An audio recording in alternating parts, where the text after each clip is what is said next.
Honourable Speaker, sir, I present the budget for the year 2022-23. At the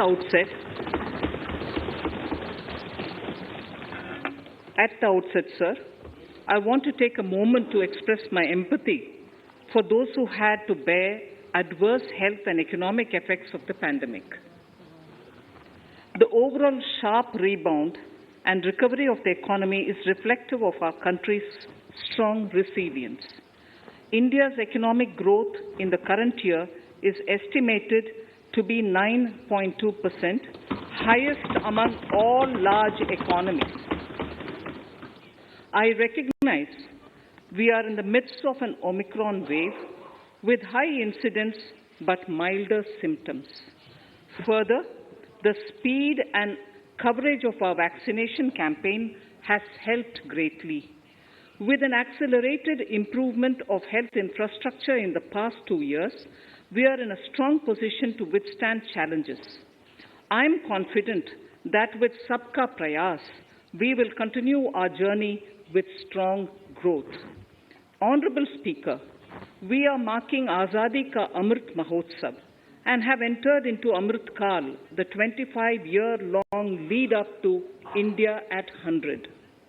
Honourable Prime Minister, in his Independence Day address, had set out the vision for India at 100. By achieving certain goals during Amrit Kaal, our government aims to attain this vision.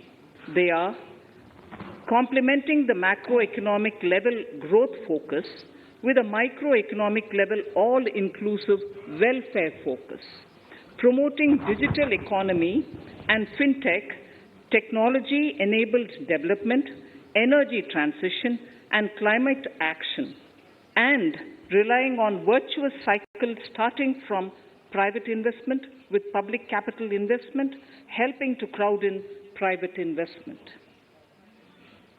Since 2014, our government's focus has been on empowerment of citizens, especially the poor and the marginalized.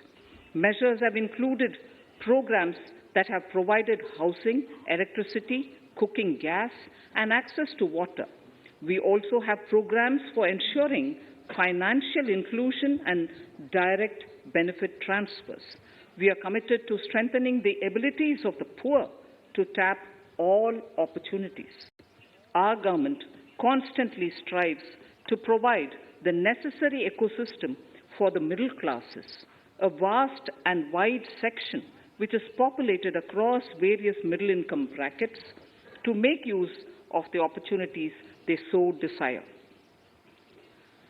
This budget seeks to lay the foundation and give a blueprint to steer the economy over Amrit Kaal of the next 25 years, from India at 75 to India at 100. It continues to build on the vision drawn in the budget of 21-22. Its fundamental tenets, which included transparency of financial statement and fiscal position, reflect the government's intent, strengths, and challenges. This continues to guide us. The initiatives of the last year's budget have seen significant progress and have been provided with adequate allocations in this budget as well. The strengthening of health infrastructure, speedy implementation of the vaccination program, and the nationwide resilient response to the current wave of the pandemic are evident for all. The productivity-linked incentive in 14 sectors for achieving the vision of Atmanirbhar Bharat has received excellent response, with potential to create 60 lakh new jobs and an additional production of 30 lakh crore during next 5 years. Towards implementation of the new public sector enterprise policy, the strategic transfer of ownership of Air India has been completed. The strategic partner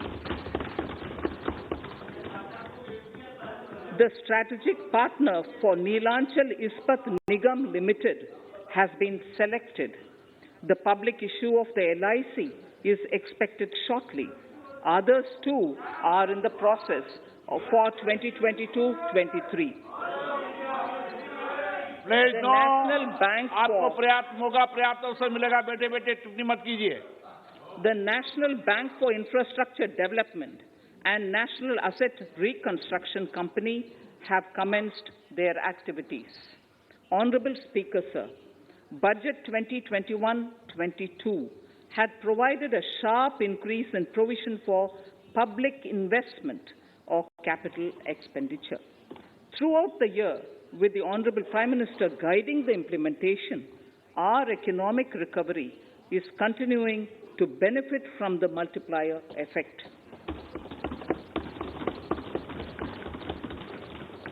This budget continues to provide impetus for growth.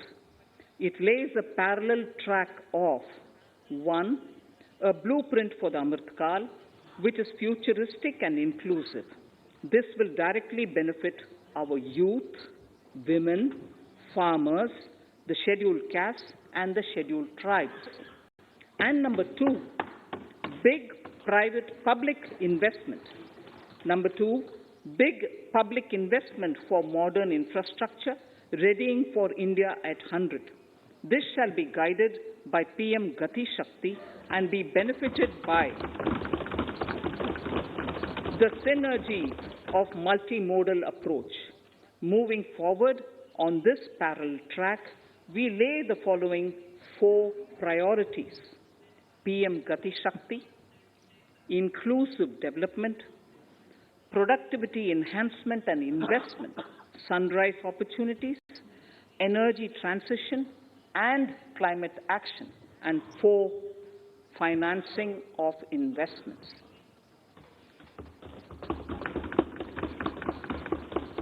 PM Gati Shakti. PM Gati Shakti is a transformative approach for economic growth and sustainable development. The approach is driven by 7 engines, namely roads, railways, airports, ports, mass transport, waterways, and logistics infrastructure. All 7 engines will pull forward the economy in unison. These engines are supported by the complementary roles of energy transmission, IT communication, bulk water and sewerage, and social infrastructure. Finally, the approach is powered by clean energy and Sabka Prayas. The efforts of the central government, the state governments, and the private sector together, leading to a huge job and entrepreneurial opportunities for all, especially the youth. PM Gati Shakti Master Plan, National Master Plan, the scope of PM Gati Shakti National Master Plan will encompass the 7 engines for economic transformation, seamless multimodal connectivity, and logistics efficiency. It will also include the infrastructure development by the state governments as per Gati Shakti Master Plan. The focus will be on planning, financing, including through innovative ways, use of technology, and speedier implementation. The projects pertaining to these 7 engines in the National Infrastructure Pipeline will be aligned with PM Gati Shakti framework. The touchstone of the master plan will be world-class modern infrastructure and logistics synergy among different modes of movement, both of people and goods, and location of projects. This will help raise the productivity and accelerate economic growth and development. Road transport. PM Gati Shakti Master Plan for expressways will be formulated in 22-23 to facilitate faster movement of people and goods. The National Highways network will be expanded by 25,000 kilometers in 2022-23. 20,000 crores of rupees will be mobilized through innovative ways of financing to complement the public resources.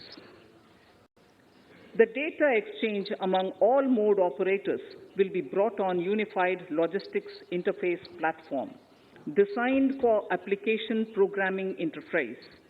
This will provide for efficient movement of goods through different modes, reducing logistics cost and time, assisting just-in-time inventory management, and in eliminating tedious documentation.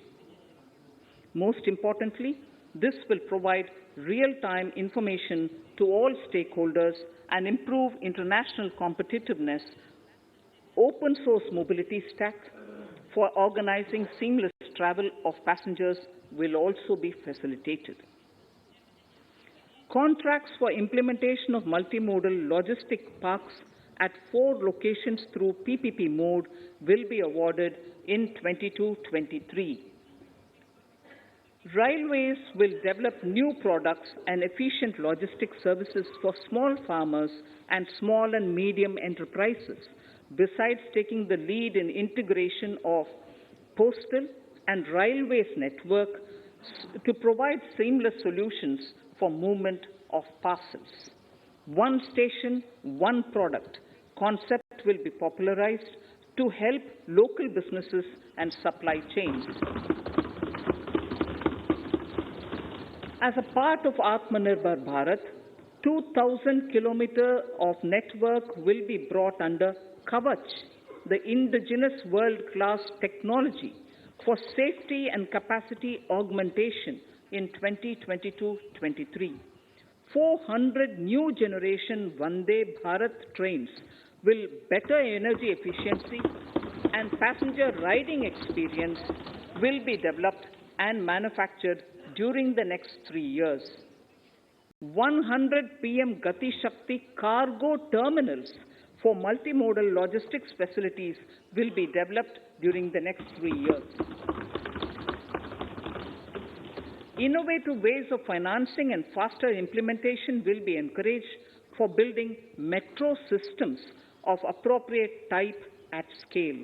Multimodal connectivity between mass urban transport and railway stations will be facilitated on priority. Design of metro systems, including civil structures, will be reoriented and standardized for Indian conditions and needs.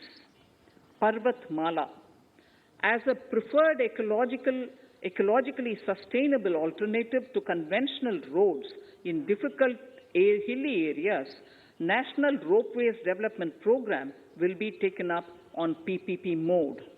The aim is to improve connectivity and convenience for commuters, besides promoting tourism.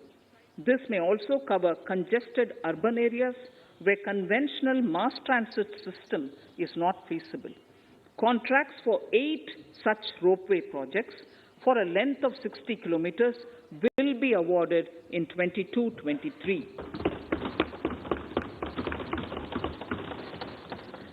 With technical support from the Capacity Building Commission, central ministries, state governments, and their infra agencies will have their skills upgraded.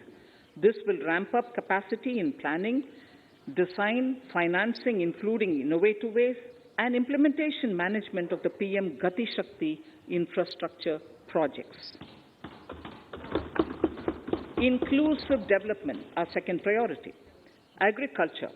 The procurement of wheat in Rabi 21-22 and the estimated procurement of paddy in Kharif 21-22 will cover 1,208 lakh metric tons of wheat and paddy from 163 lakh farmers and 2.37 lakh crores will be the direct payment of MSP value to their accounts.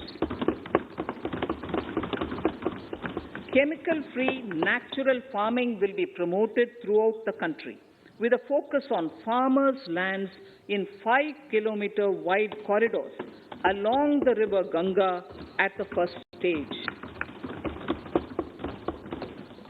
2023 has been announced as the International Year of Millets. Support will be provided for post-harvest value addition, enhancing domestic consumption, and for branding millet products nationally and internationally. To reduce our dependence on import of oil seeds, a rationalized and comprehensive scheme to increase domestic production of oil seeds will be implemented. For delivery of digital and high-tech services to farmers, with involvement of public sector research and extension institutions, along with private agri-tech players and stakeholders of agri-value chains, a scheme in PPP mode will be launched.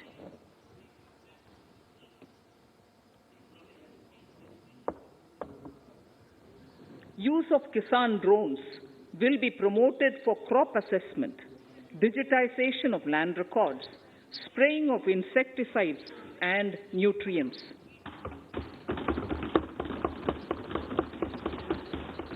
States will be encouraged to revise syllabi of agricultural universities to meet the needs of natural, zero budget, and organic farming, modern day agriculture, value addition, and management.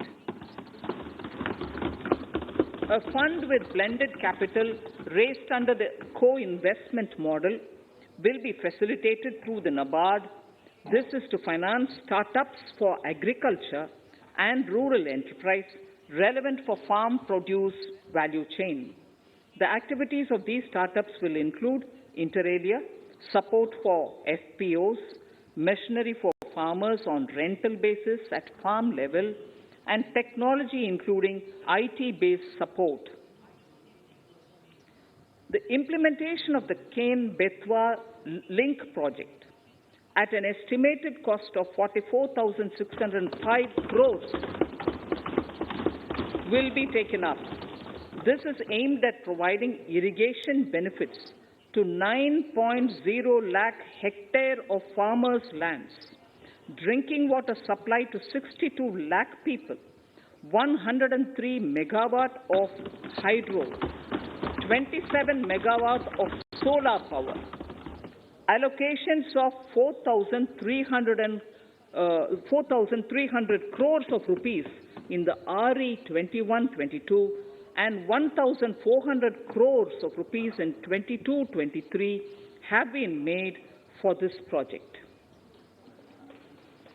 Honorable Speaker, sir, draft DPRs for 5 river links, namely Daman-Ganga Pinjal, Par-Tapi Narmada, Godavari Krishna, Krishna Pennar, and Pennar Kaveri have been finalized. Once a consensus is reached among the beneficiary states, the Centre will provide support for their implementation. For farmers to adopt suitable varieties of fruits and vegetables and to use appropriate production and harvesting techniques, our government will provide a comprehensive package with participation of state governments. MSMEs, Udyam, eShram, NCS and ASEEM portals will be interlinked. Their scope will be widened. They will now perform as portals with live organic databases, providing G2C, B2C, and B2B services. These services will relate to credit facilitation, skilling, and recruitment with an aim to further formalize the economy and enhance entrepreneurial opportunities for all. Emergency Credit Line Guarantee Scheme has provided the much-needed additional credit to more than 130 lakh MSMEs. This has helped them mitigate the adverse impact of the pandemic. The hospitality and related services, especially those by micro and small enterprises, are yet to regain their pre-pandemic level of business. Considering these aspects, the ECLGS will be extended up to March 2023, and its guarantee cover will be expanded by 50,000 crores of rupees to total cover of 5 lakh crores.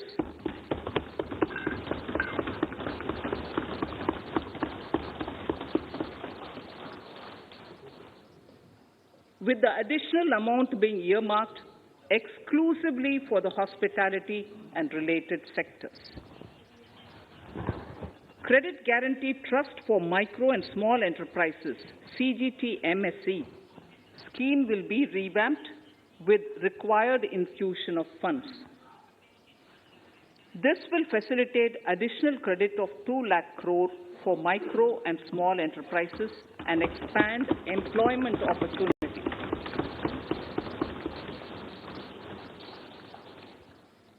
Raising and accelerating MSME performance, RAMP, program with outlay of 6,000 crore over 5 years will be rolled out.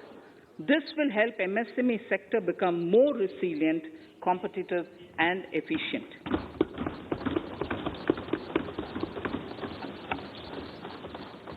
Skilling programs and partnership with the industry will be reoriented to promote continuous skilling avenues, sustainability, and employability. The National Skill Qualification Framework will be aligned with dynamic industry needs. Digital ecosystem for skilling and livelihood, the Desh Stack e-portal, will be launched. This aims to empower citizens to skill, reskill, or upskill through online training. It will also provide API-based trusted skill credentials, payment and discovery layers to find relevant jobs and entrepreneurial opportunities. Startups will be promoted to facilitate Drone Shakti through varied applications and for drone as a service.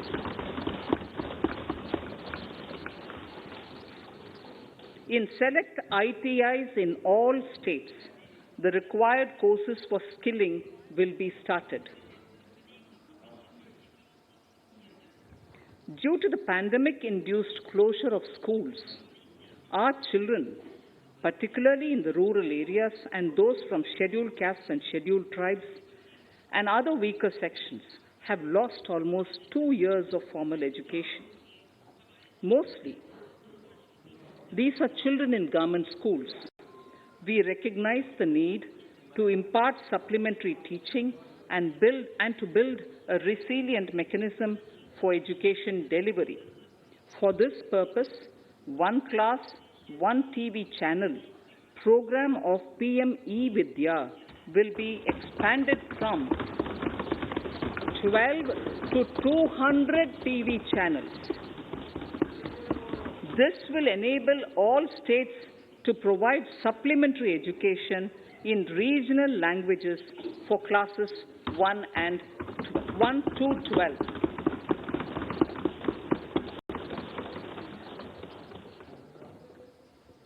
High-quality e-content in all spoken languages will be developed for delivery via internet, mobile phones, TV, and through radio and digital teachers. A competitive mechanism for development of quality e-content by the teachers will be set up to empower and equip them with digital tools of teaching and facilitate better learning outcomes. A digital university will be established to provide access to students across the country for world-class quality universal education with personalized learning experience at their doorsteps. This will be made available in different Indian languages and ICT formats. The university will be built on a networked hub and spoke model, with the hub building cutting-edge ICT expertise. The best public universities and institutions in the country will collaborate as a network of hub and spoke. An open platform for the national digital health ecosystem will be rolled out. It will consist of digital registries of health providers and health facilities, unique health identity, consent framework, and universal access to health facilities. The pandemic has accentuated mental health problems in people of all ages. To better the access to quality mental health counseling and care services, a national Tele mental health program will be launched.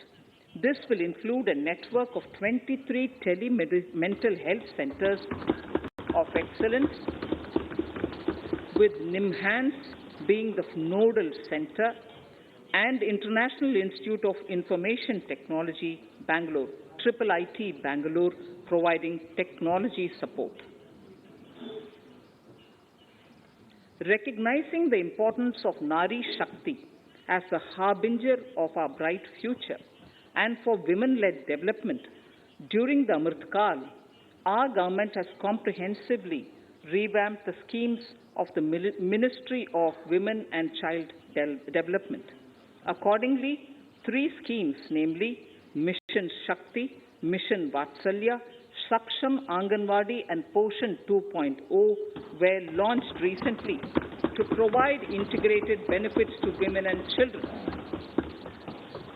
Saksham Anganwadis are a new generation Anganwadis that have better infrastructure and audio-visual aids, powered by clean energy and providing improved environment for early childhood development. 2 lakh Anganwadis will be upgraded under this scheme. Current coverage of Har Ghar Nal Se Jal is 8.7 crores. Of this, 5.5 crore households were provided tap water in last 2 years itself. Allocation of 60,000 crores of rupees has been made with an aim to cover 3.8 crore households in 2022 and 23. In 22-23, 80 lakh houses will be completed for the identified eligible beneficiaries of the PM Awas Yojana, both rural and urban. 48,000 crores is allotted for this purpose. The central government will work with the state governments for reduction of time required for all land and construction-related approvals, for promoting affordable housing for middle class and for the economically weaker sections in urban areas. We shall also work with the financial sector, regulators, to expand access to capital along with reduction in cost of intermediaries. A new scheme, Prime Minister's Development Initiative for the Northeast, will be implemented through the Northeastern Council. It will fund infrastructure in the spirit of PM Gati Shakti and social development projects based on felt needs of the Northeast.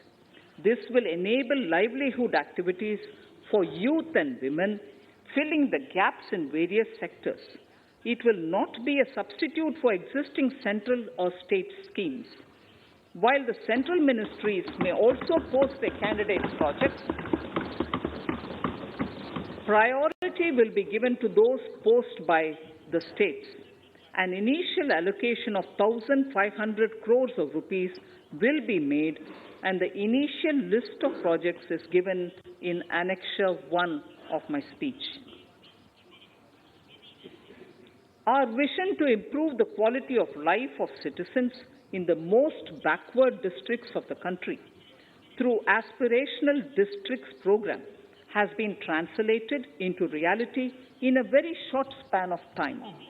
95% of those 112 districts have made significant progress in key sectors such as health, nutrition, financial inclusion, and basic infrastructure. They have surpassed even some of the state average values.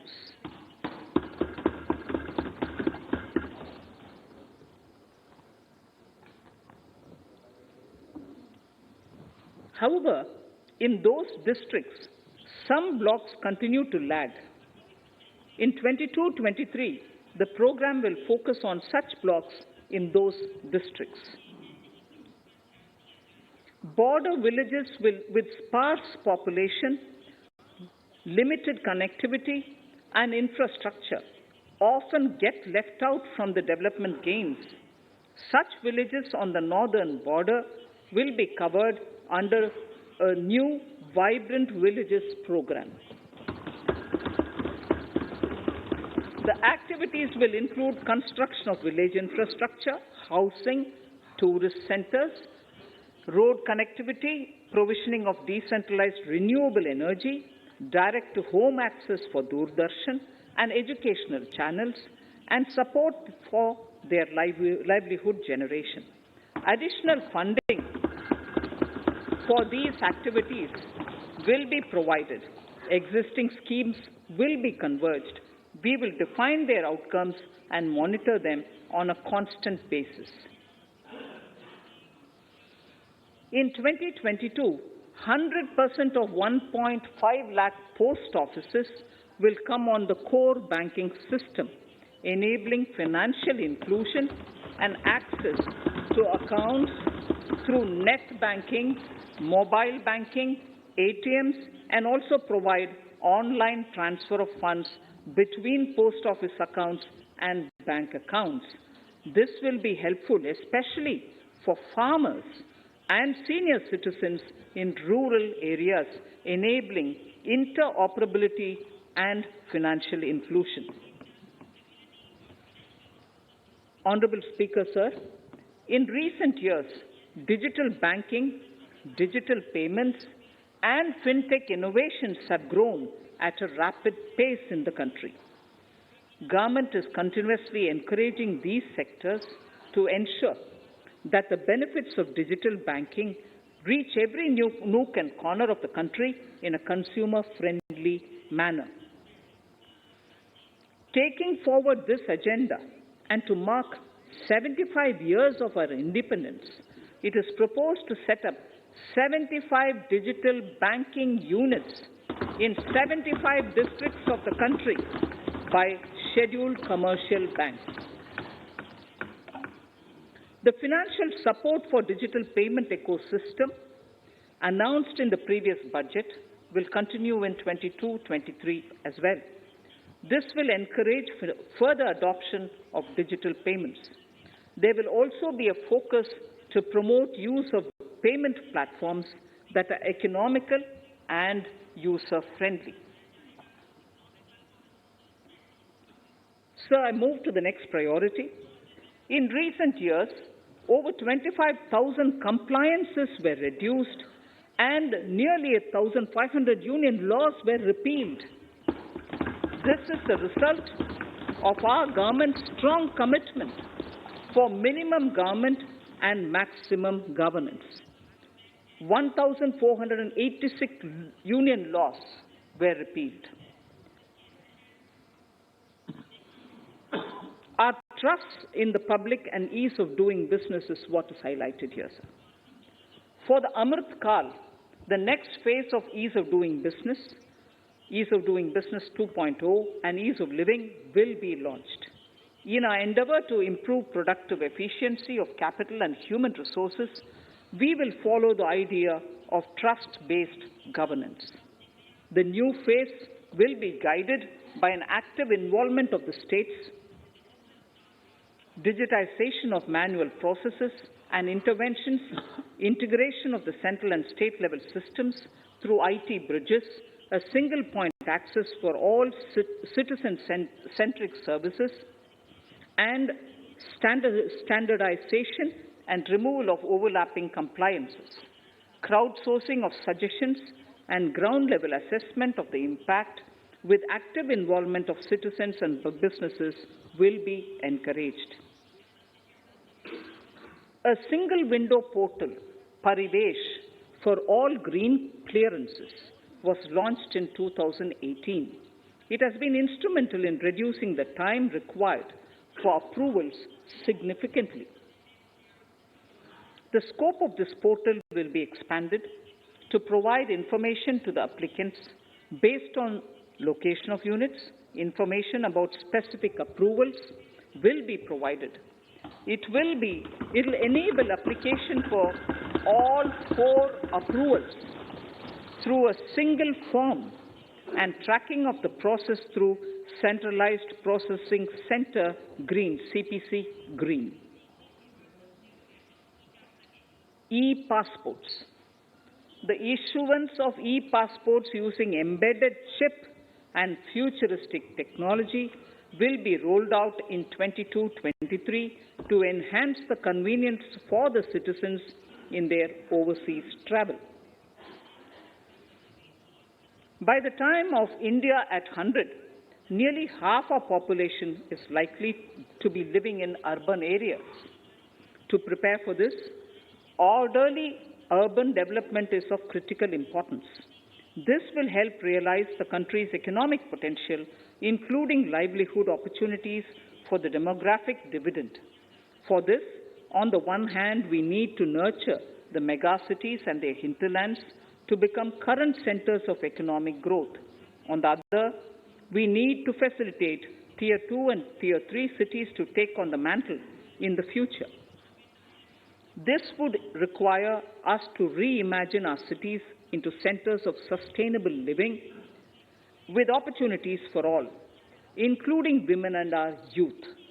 For this to happen, urban planning cannot continue with a business-as-usual approach. We plan to steer a paradigm change. A high-level committee of reputed urban planners, urban economists, and institutions will be formed to make recommendations on urban sector policies, capacity building, planning, implementation, and governance. For urban capacity building, support will be provided to the states. Modernization of building bylaws, town planning schemes, transit-oriented development will be implemented. This will facilitate reforms for people to live and work closer to the mass transit systems. The central government's financial support for mass transit projects and Amrit scheme will be leveraged for formulation of action plans and their implementation for facilitating the TOD and TPS by the states. For developing India-specific knowledge in urban planning and design, and to deliver certified training in these areas, up to 5 existing academic institutions in different regions will be designated as centers of excellence. These centers will be provided endowment fund of 250 crore each. In addition, the AICTE will take the lead to improve syllabi, quality and access of urban planning courses in other institutions. We will promote a shift to use of public transport in urban areas. This will be complemented by clean tech and governance solutions, special mobility zones with zero fossil fuel policy and EV vehicles. Battery swapping policy. Considering the constraint of space in urban areas, for setting up charging stations at scale, a battery swapping policy will be brought out and interoperability standards will be formulated.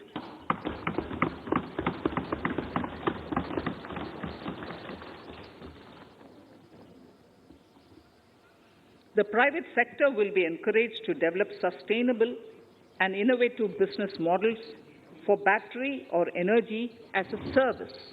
This will improve efficiency in the EV ecosystem. Efficient use of land resources is a strong imperative. States will be encouraged to adopt unique land parcel identification number to facilitate IT-based management of records. The facility for transliteration of land records across any of the Schedule 8 languages will also be rolled out. The adoption of linkage with National Generic Document Registration System, NGDRS, with the One Nation, One Registration software will be promoted as an option for uniform process of registration and anywhere registration of deeds and documents. Necessary amendments in the code IBC will be carried out to enhance the efficiency of the resolution process and facilitate cross-border insolvency resolution. Accelerated corporate exit. Several IT-based systems have been established for accelerated registration of new companies. Now the Center for Processing Accelerated Corporate Exit, CPACE, will process re-engineering, will be established to facilitate and speed up the voluntary winding up of these companies from the currently required 2 years to less than 6 months. Government procurement. Government rules have recently been modernized for the needs of Amrit Kaal. The new rules have benefited from the inputs from various stakeholders. The modernized rules allow use of transparent quality criteria besides cost and evaluation of complex tenders. Provisions have been made for payment of 75% of running bills mandatorily within 10 days and for encouraging settlements of disputes through conciliation. As a further step to enhance transparency and to reduce delays in payments, a completely paperless, end-to-end online e-bill system will be launched for use by all central ministries for their procurements. The system will enable the suppliers and contractors to submit online their digitally signed bills and claims and track their status from anywhere. To reduce indirect cost for suppliers and work contractors, the use of surety bonds as a substitute for bank guarantee will be made acceptable in government procurements. Business such as gold imports may also find this useful. IRDAI, insurance regulator, has given the framework for issue of surety bonds by insurance companies. AVGC Promotion Task Force. The animation, visual effects, gaming, and comic, the AVGC sector, offers immense potential to employ youth. An AVGC Promotion Task Force with all stakeholders will be set up to recommend ways to realize this and build domestic capacity for serving our markets and the global demand. Telecom sector. Telecommunications in general and 5G technology in particular can enable growth and offer job opportunities. Required spectrum auctions will be conducted in 2022 to facilitate rollout of 5G mobile services within 2022-23 by private telecom providers. A scheme for design-led manufacturing will be launched to build a strong ecosystem for 5G as part of the production-linked incentive scheme. To enable affordable broadband and mobile service proliferation in rural and remote areas, 5% of annual collections under the Universal Service Obligation Fund will be allocated. This will promote R&D and commercialization of technologies and solutions.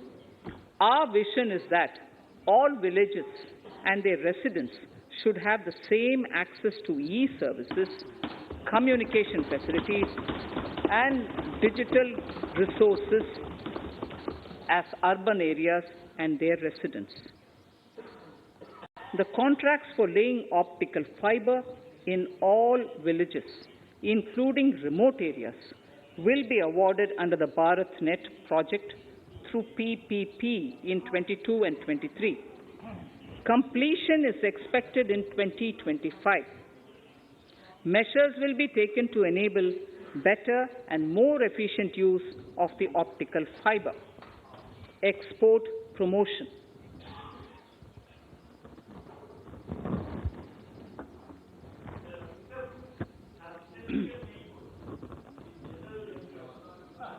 The Special Economic Zones Act will be replaced with a new legislation that will enable the states to become partners in development of enterprise and service hubs. This will cover all large existing and new industrial enclaves to optimally utilize available infrastructure and enhance competitiveness of exports. Atmanirbharta in defense. Our government is committed to reducing imports and promoting Atmanirbharta in equipment for the armed forces. 68% of the capital procurement budget will be earmarked for domestic industry in 22-23, up from 58% in 21-22. Defense R&D will be opened up for industry, startups, and academia, with 25% of defense R&D budget earmarked. Private industry will be encouraged to take up design and development of military platforms and equipment in collaboration with DRDO and other organizations through SPV model. An independent nodal umbrella body will be set up for meeting wide-ranging testing and certification requirements. Artificial intelligence, geospatial systems and drones, semiconductor and its ecosystem, space economy, genomics and pharmaceuticals, green energy and clean mobility systems have immense potential to assist sustainable development at scale and modernize the country.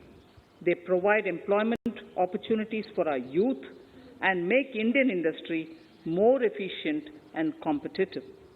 Supportive policies, light touch regulations, facilitative actions to build domestic capacities and promotion of research and development will guide the government's approach. For R&D in the sunrise opportunities, in addition to efforts of collaboration among academia, industry and public institutions, government contribution will be provided. Energy transition and climate change. The risks of climate change are the strongest negative externalities that affect India and other countries. As Honorable Prime Minister said at the COP26 summit in Glasgow last November, and I quote, "What is needed today is mindful and deliberate utilization instead of mindless, destructive consumption," unquote. The low-carbon development strategy, as enunciated in the Panchamrit that he announced is an important reflection of our government's strong commitment towards sustainable development. The strategy opens up huge employment opportunities and will take the country on a sustainable development path. This budget proposes several near-term and long-term actions accordingly. Solar power. To facilitate domestic manufacturing for the ambitious goal of 280 gigawatts of installed solar capacity by 2030, an additional allocation of 19,500 crores for PLI, production-linked incentives, for manufacturing of high-efficiency modules with priority to fully integrate manufacturing units from polysilicon to solar PV modules will be made. Honorable Speaker, sir, the circular economy transition is expected to help in productivity enhancement as well as creating large opportunities for new businesses and jobs. The action plans for 10 sectors such as electronic waste, end-of-life vehicles, used oil waste, toxic and hazardous industrial waste are already ready. The focus will now be on addressing important cross-cutting issues of infrastructure, reverse logistics, technology upgradation, and integration with informal sector. This will be supported by active public policies covering regulations, extended producers' responsibilities, framework, and innovation facilities. 5 to 7% biomass pellets will be co-fired in thermal power plants, resulting in carbon dioxide savings of 38 MMT annually. This will also provide extra income to farmers and job opportunities to locals and help avoid stubble burning in agricultural fields. Saving energy is an important aspect of the energy management. Hence, energy efficiency and savings measures will be promoted. This will be done in large commercial buildings through the energy service company business model. It will facilitate capacity building and awareness for energy audits, performance contracts, and common measurement of and verification protocol. 4 pilot projects for coal gasification and conversion of coal into chemicals required for the industry will be set up to evolve technical and financial viability. The policies and required legislative changes to promote agroforestry and private forestry will be brought in. In addition, financial support will be provided to farmers belonging to scheduled castes and scheduled tribes who want to take up agroforestry. Honourable Speaker, I now move to the 4th priority, financing of investments. Capital investment holds the key to speedy and sustainable economic revival and consolidation through its multiplier effect. Capital investment also helps in creating employment opportunities, induced enhanced demand for manufactured input from large industries and MSMEs, services from professionals, and help farmers through better agri-infrastructure. The economy has shown strong resilience to come out of the effects of the pandemic with high growth. However, we need to sustain that level to make up for the setback of 2020-2021. As outlined in para 5 earlier, the virtuous cycle of investment requires public investment to crowd in private investment. At this stage, private investments seem to require that support to rise to their potential and to the needs of the economy. Public investment must continue to take the lead and prime the private investment and demand in 2022-23. Considering the above imperative, the outlay for capital expenditure in the Union budget is once again being stepped up sharply by 35.4% from 5.54 lakh crore in the current year to 7.50 lakh crores in 22-23. This has increased to more than 2.2 times the expenditure of 2019-20. This outlay in 22-23 will be 2.9% of the GDP. Effective capital expenditure. With this investment taken together with the provision made for creation of capital assets through grants and aid to states, the effective capital expenditure of the central government is estimated at 10.68 lakh crores in 22-23, which will be about 4.1% of the GDP. Green bonds. As a part of the government's overall market borrowings in 22-23, sovereign green bonds will be issued for mobilizing resources for green infrastructure. The proceeds will be deployed in public sector projects which help in reducing the carbon intensity of the economy. GIFT IFSC. World-class foreign universities and institutions will be allowed in the GIFT city to offer courses in the financial management, fintech, science, technology, engineering, and mathematics free from domestic regulations, except those by the IFSCA to facilitate availability of high-end human resources for financial services and technology. An international arbitration center will be set up in the GIFT city for timely settlement of disputes under international jurisprudence. Services for global capital for sustainable and climate finance in the country will be facilitated in the GIFT city. Infrastructure status. Data centers and energy storage systems, including dense charging infrastructure and grid-scale battery systems, will be included in the harmonized list of infrastructure. This will facilitate credit availability for digital infrastructure and clean energy storage. Venture capital and private equity invested more than 5.5 lakh crores last year, facilitating one of the largest startup growth systems. Scaling up this investment requires a holistic examination of regulatory and other frictions. An expert committee will be set up to examine and suggest appropriate measures.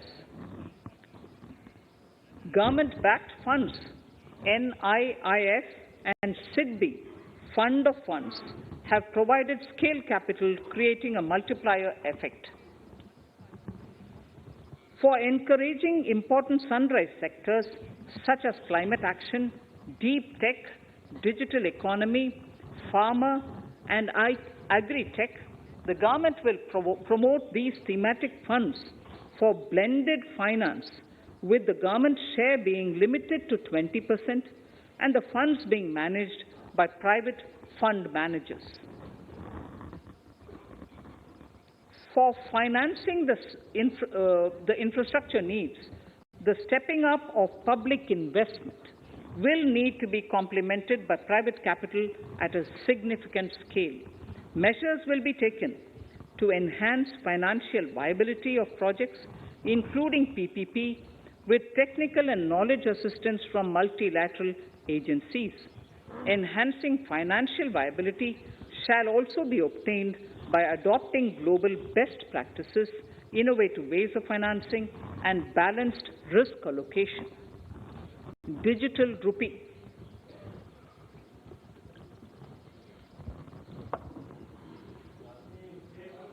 Introduction of a central bank digital currency will give a big boost to digital economy. Digital currency will also lead to a more efficient and cheaper currency management system.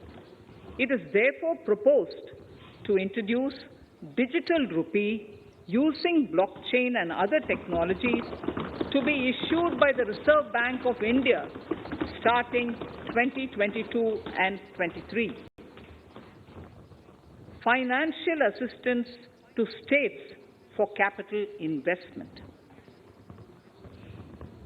Reflecting the true spirit of cooperative federalism, the central government is committed to bolstering the hands of the states in enhancing their capital investment towards creating productive assets and generating remunerative employment.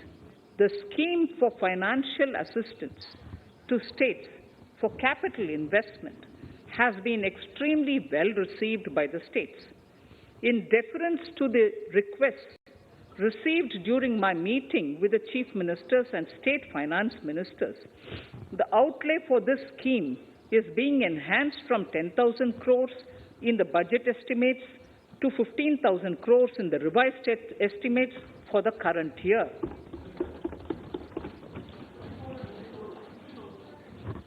For 22-23,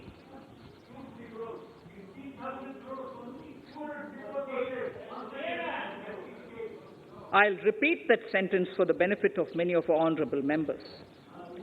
In deference to the requests received during my meeting with Chief Ministers and State Finance Ministers, the outlay for this scheme is being enhanced from 10,000 crores in the BE to 15,000 crores, 15,000 crores in the RE of the current year. For 22-23, the allocation is 1 lakh crores to assist the states in catalyzing the overall investments in the economy. These 50-year interest-free loans are over and above the normal borrowings allowed to the states, are over and above the normal borrowings to the states. This allocation will be used for PM Gati Shakti related and other productive capital investments of the states. It will also include components for supplemental funding for priority segments of PM Gram Sadak Yojana, including support for the state's share, digitization of the economy, including digital payments and completion of OFC network, and reforms related to building bylaws, town planning schemes, transit-oriented development, and transferable development rights.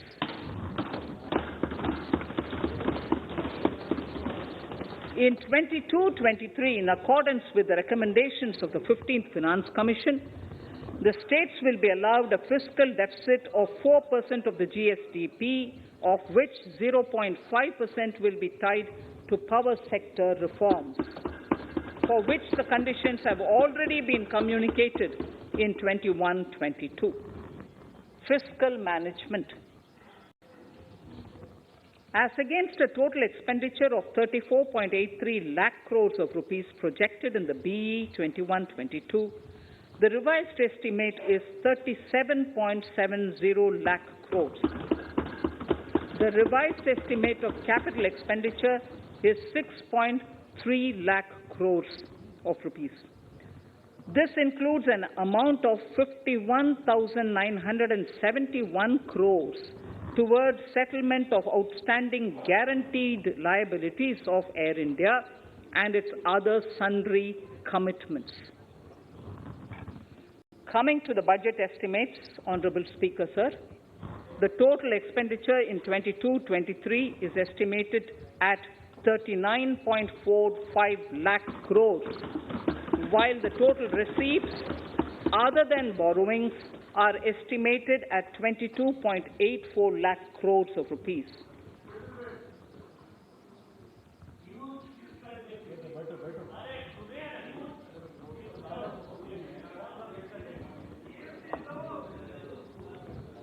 The revised fiscal deficit, Honourable Speaker, in the current year is estimated at 6.9% of the GDP, as against 6.8% projected in the budget estimates.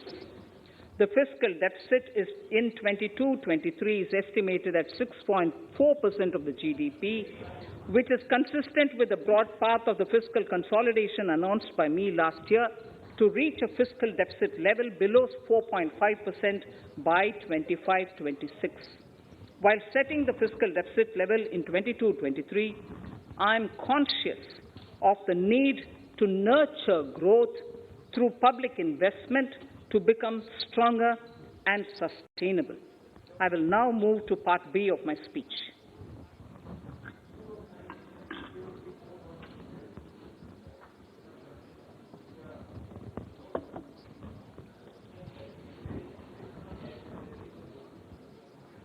Direct tax.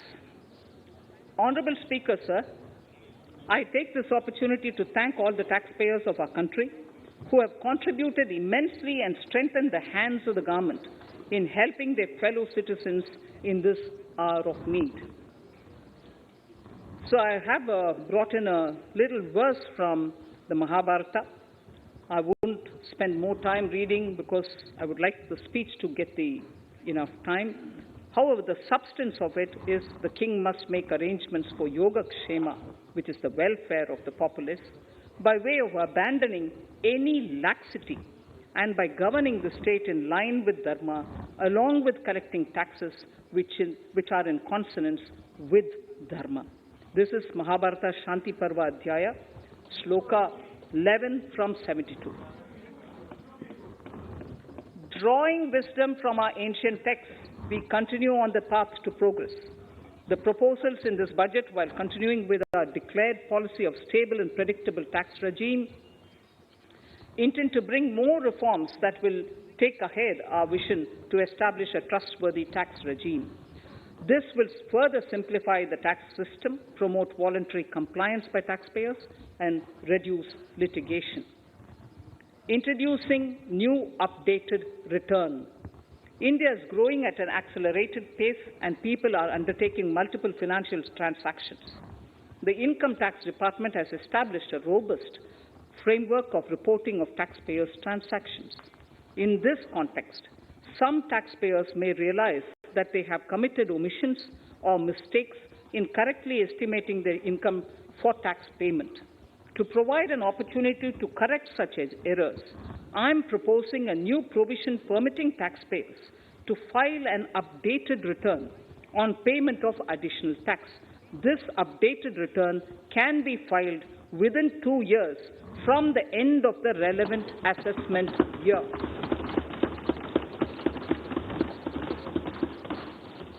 Honourable Speaker, sir, presently, if the department finds out that some income has been missed out by an assessee, it goes through a lengthy process of adjudication. Instead, with this proposal now, there will be a trust repost in the taxpayers that will enable the assessee herself to declare the income that she may have missed out earlier while filing her return. Full details of the proposal are given in the finance bill. It is an affirmative step in the direction of voluntary compliance.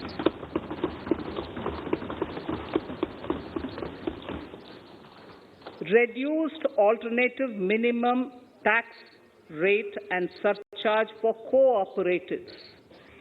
Currently, cooperative societies are required to pay alternate minimum tax at the rate of 18 and 1.5%. However, companies pay the same rate, the same, which is the alternate minimum tax, at the rate of 15%. To provide a level playing field between cooperative societies and companies, I propose to reduce this rate for the cooperative societies also to 15%. Honourable Speaker, sir, I also propose to reduce the surcharge on cooperative societies from the present 12% to 7% for those having total income of more than 1 crore and up to 10 crores. This would help in enhancing income of cooperative societies and its members who are mostly from the rural and from farming communities. Tax relief to persons with disability. The parent or guardian of a differently abled person can take an insurance scheme for such person.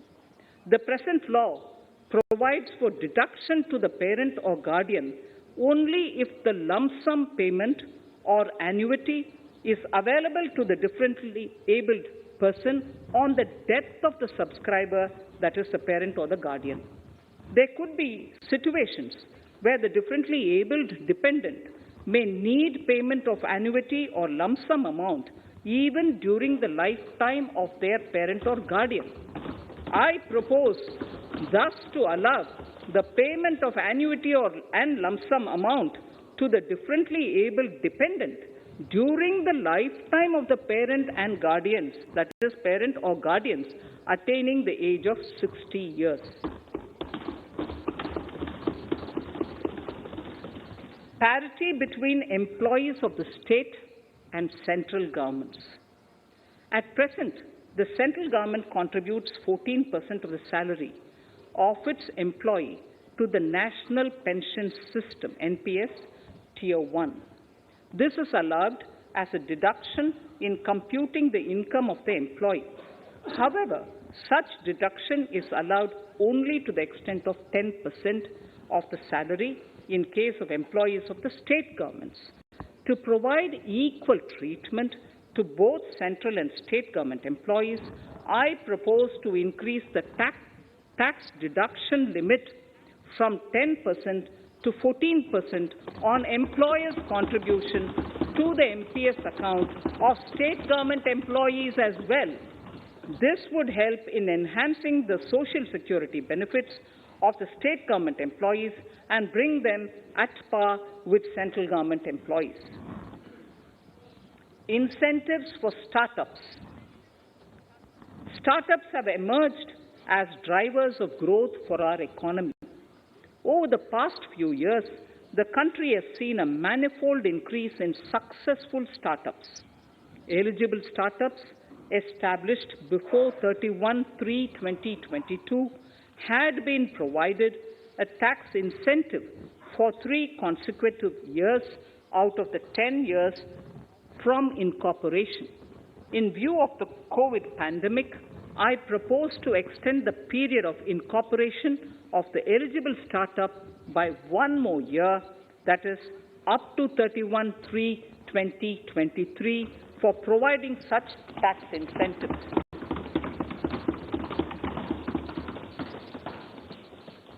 Incentives for newly incorporated manufacturing entities under concessional tax regime.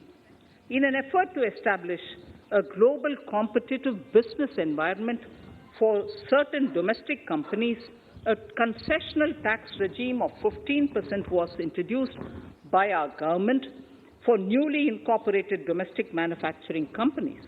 I propose to extend the last date for commencement of manufacturing or production under Section 115B(ab) by 1 more year, that is from 31st March 2023 to 31st March 2024.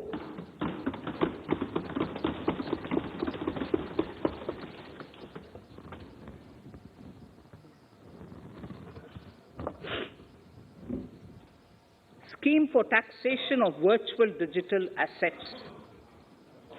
There has been a phenomenal increase in transaction in virtual digital assets. The magnitude and frequency of these transactions have made it imperative to provide for a specific tax regime. Accordingly, for the taxation of virtual digital assets, I propose to provide that any income from transfer of any virtual digital asset shall be taxed at the rate of 30%, 30%. No deduction in respect of any expenditure or allowance shall be allowed while computing such income except cost of acquisition. Further, loss from transfer of virtual digital asset cannot be set off against any other income. Further, in order to capture the transaction details, I also propose to provide for TDS on payment made in relation to transfer of virtual digital asset at the rate of 1% of such consideration above a monetary threshold. Gift of virtual digital asset is also proposed to be taxed in the hands of the recipient.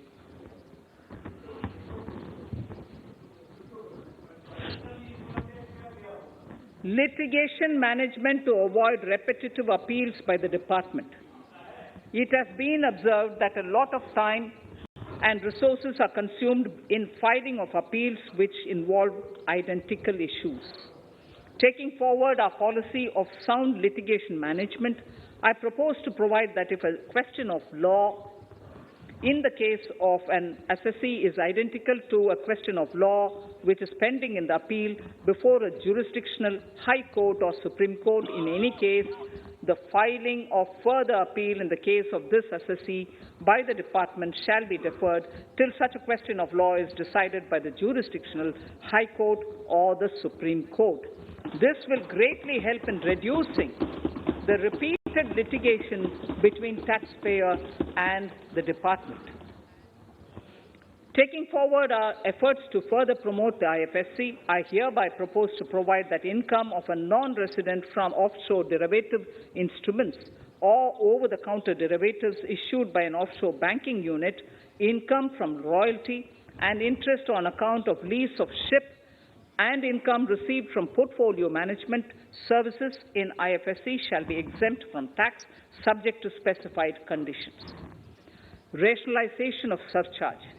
In the globalized business world, there are several work contracts whose terms and conditions mandatorily require formation of a consortium. The members in the consortium are generally companies. In such cases, the income of these AOPs has to suffer a graded surcharge up to 37%, which is a lot more than surcharge on the individual companies. Accordingly, I propose to cap the surcharge of these AOPs at 15%, 15%. Further, the long-term capital gains on listed equity shares, units, etc., are liable to maximum surcharge of 15%, while other long-term capital gains are subjected to a graded surcharge which goes up to 37%. I propose to cap the surcharge on long-term capital gains arising on transfer of any type of assets at 15%. This step will give a boost to startup community, and along with my proposal on the extended tax benefits to manufacturing companies and startups, reaffirms our commitment to Atmanirbhar Bharat. Clarification in relation to health and education cess as business expenditure. The income tax is not an allowable expenditure for computation of business income. This includes tax as well as surcharges. The health and education cess is imposed as an additional surcharge on the taxpayer for funding specific government welfare programs. However, some courts have allowed health and education cess as business expenditure, which is against the legislative intent. To reiterate the legislative intent, I propose to clarify that any surcharge or cess on income and profits is not allowable as business expenditure. Deterrence against tax evasion.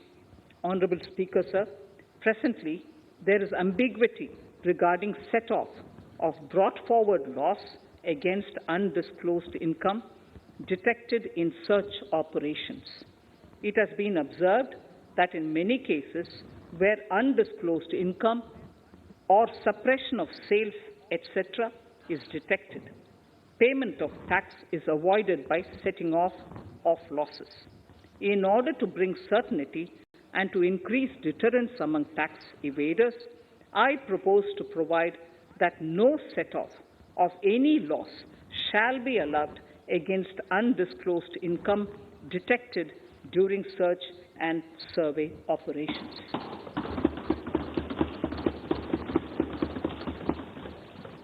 It has been noticed that as a business promotion strategy, there is a tendency on businesses to pass on benefits to their agents. Such benefits are taxable in the hands of the agents.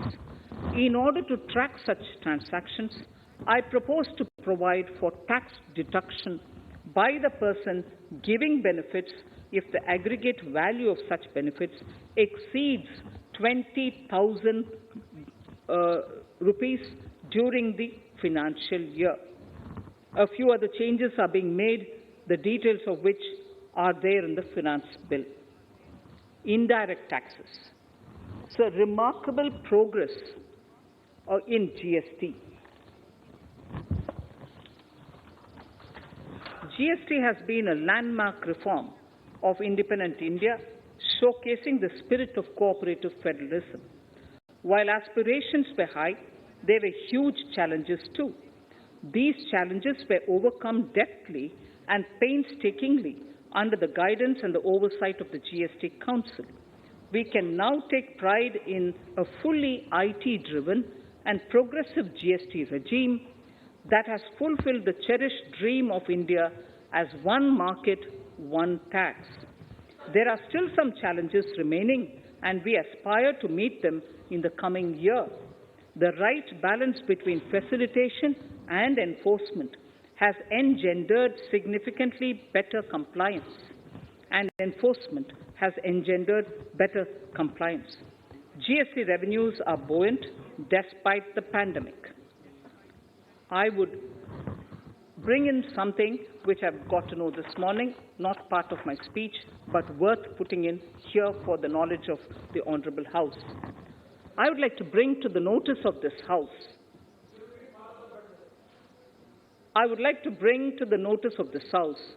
that the gross GST collections for the month of January 22 are rupees 1,40,986 crores, which is the highest since the inception of GST. This has been possible due to rapid economic growth recovery post-COVID.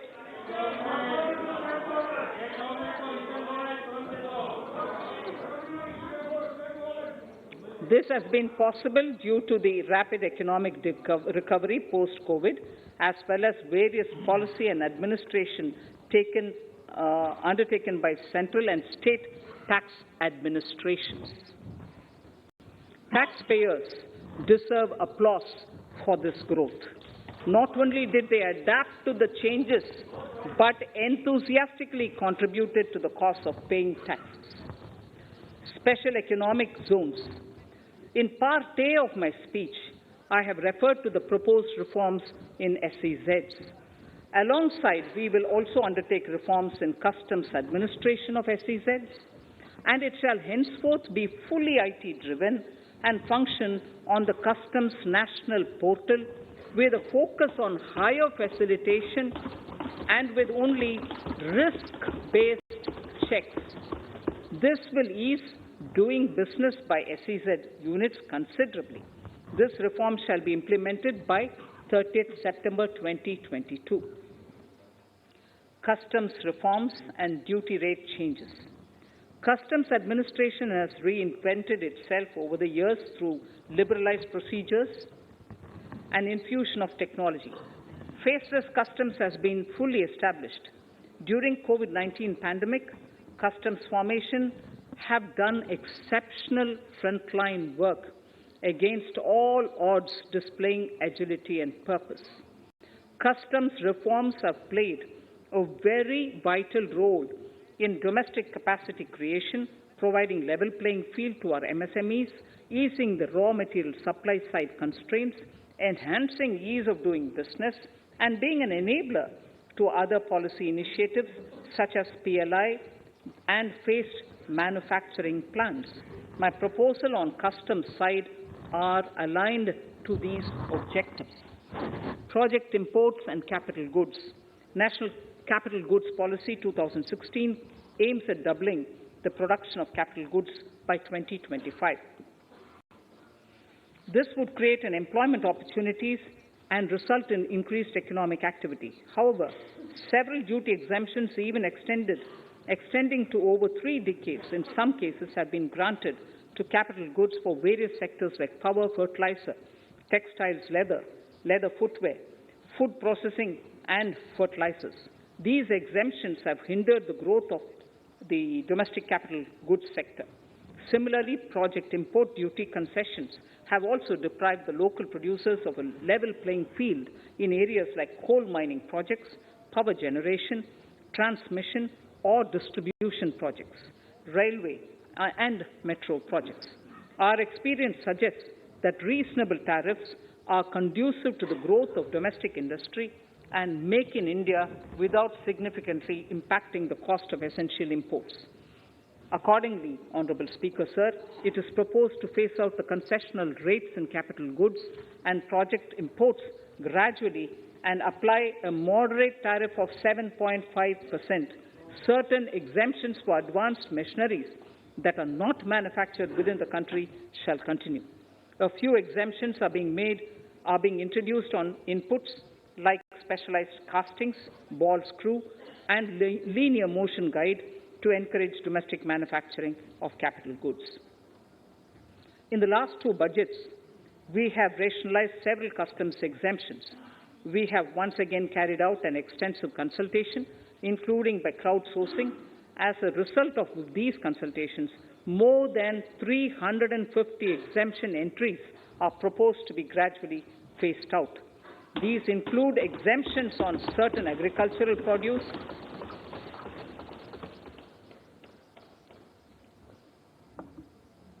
chemicals, fabrics, medical devices and drugs, and medicines for which sufficient domestic capacity exists.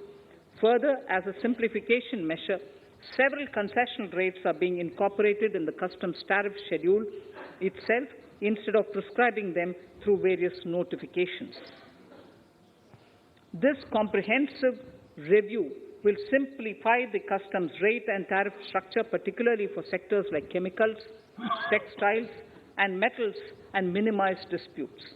Removal of exemption on items which are or can be manufactured in India and providing concessional duties on raw material that go into manufacturing of intermediate products will go many a step forward in achieving our objective of Make in India and Atmanirbhar Bharat. I shall now take up specific sector-specific proposals. Electronics. Electronic manufacturing has been growing rapidly. Customs duty rates are being calibrated to provide a graded rate structure to facilitate domestic manufacturing of wearable devices, hearable devices, and electronic smart meters. Duty concessions are being given to parts of transformer of mobile phone chargers and camera lens of mobile camera module and certain other such items. This will enable domestic manufacturing of high-growth electronic items. Gems and jewelry.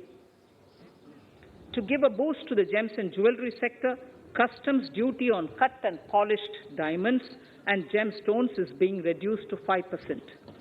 Simply sawn diamond would attract nil customs duty. To facilitate export of jewelry through e-commerce, a simplified regulatory framework shall be implemented by June this year to disincentivize import of undervalued imitation jewelry. The customs duty on imitation jewelry is being prescribed in a manner that a duty of at least 400 rupees per kg is paid on its import.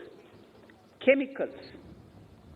Customs duty on certain critical chemicals, namely methanol, acetic acid, and heavy feedstocks for petroleum refining are being reduced, while duty is being raised on sodium cyanide, for which adequate capacity in the domestic arena exists.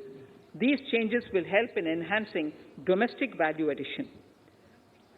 MSMEs. Duty on umbrellas is being raised to 20%.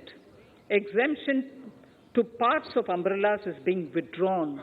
Exemption is also being rationalized on implements and tools for agricultural sector which are manufactured in India.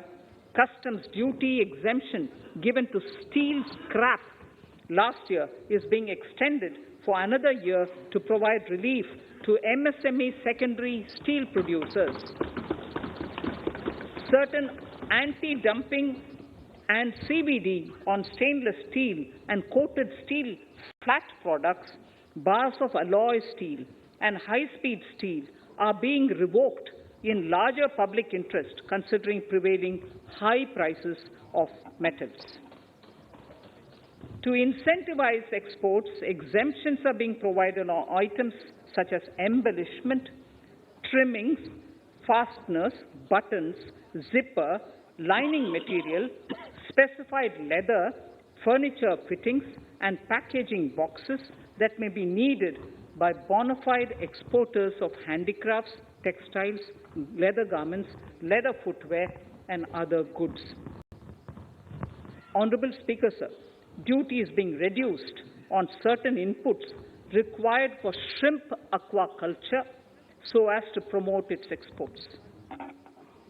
Tariff measure to encourage blending of fuel. Blending of fuel is a priority for this government. To encourage the efforts for blending of fuel, unblended fuel shall attract an additional differential excise duty of rupees 2 per litre from first day of October 22. A few other changes are being made in duty rates, customs, tariff and customs law, the details of which are there in the finance bill. Mr. Speaker, sir, with these words, I commend the budget to this august House. Thank you. Item number